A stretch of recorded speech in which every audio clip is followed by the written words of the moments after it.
কুৱেশ্যনটো চাওক কি কৈছে যদিহে 7 to the power 2x minus 1 হৰণ 49 সমান 343 হয় তেনেহলে x ৰ মান কিমান বিচাৰি আছে গতিকে এটো চাওক আমি কেনেকৈ কৰিম দিয়া আছে কিমান 7 to the power 2x minus 1 divided by 49 টোক আমি কি লিখিব পাৰো 7 স্কয়াৰ বুলি লিখি দিব পাৰো আৰু এত কিমান আছে 343 নিলিখি আমি কি লিখিব পাৰো 7 কিউব লিখিব পাৰো কাৰণ কিয় 7 টোক যেতিয়া আমি তিনিবাৰ পূৰণ কৰিম তাৰ পূৰণফলটো কিমান আহে 343 আহি যায় তাৰ পিছত চাওক আমি কি কৰিম ইয়াত চাওক কিমান আছে 7 ইয়াতো কিমান আছে 7 মানে দুইটাতে ভূমি হিচাপে কিমান আছে 7 আছে তেনেহলে আমাৰ যেটো সূচকীয় বিধি আছে আমি কি কৰিব পাৰো 7 টোক এনেকৈ লিখি লম এবাৰে লিখি লম তাৰ পিছত কি কৰিম এই ঘাত দুটা আছে আমিতে প্ৰথমটোত ঘাত আছিল 2x minus 1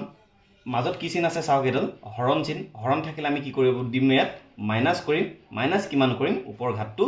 দি দিম -2 হ'ব ইয়াৰ আৰু ইফালে কিমান থাকিব 7 কিউব ৰৈ যাব নিশ্চয় বুজি পাইছে তাৰ পিছত আমি কি কৰিব পাৰো ইয়াত চাওক 7 লিখি ৰাখক ইয়াত আছে 2x minus 1 আৰু -2 তেনেহলে কিমান হ'ব 2x minus 3 সমান এটো কিমান 7 কিউব নিশ্চয় বুজি পাইছে এতিয়া চাওক ইয়াতো কিমান আছে ঘাত হিচাপে 7 আছে ইয়াতো ঘাত হিচাপে কিমান আছে 7 আছে তেনেহলে ঘাত কিটা কতৰাই দিও পাৱাৰ কিটা আনক এতিয়া পাৱাৰ কিটা কিমান আছে 2x minus 3 সমান কিমান আছে 3 আছে নিশ্চয় বুজি পাইছে তাৰ পিছত কি হ'ব 2x সমান 3 এই -3 টো কিফালে গলে কি হ'ব +3 হ'ব নিশ্চয় বুজি পাইছে তাৰ পিছত কিমান হ'ব আমি এড কৰি দিছো চাওক 2x সমান 3 আৰু 3 যেতিয়া যোগ কৰিব কিমান আহিব 6 আহিব তেনেহলে আমাৰ x ৰ ভ্যালুটো গম পাই গৈছো 2 লগত x টো যেতিয়া পূৰণ হৈ আছে x টো ইফালে ৰাখিছো বামফালে ৰাখিছো 2 টো সিফালে দিলে কি হ'ব 6 ৰ তলত যাব মানে হৰণ কৰিব লাগিব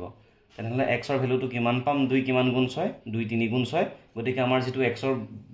মানটো বিচাৰি আছিল গম পাই গৈছো অপচন চিট থকা 3 টো কি হ'ব শুদ্ধ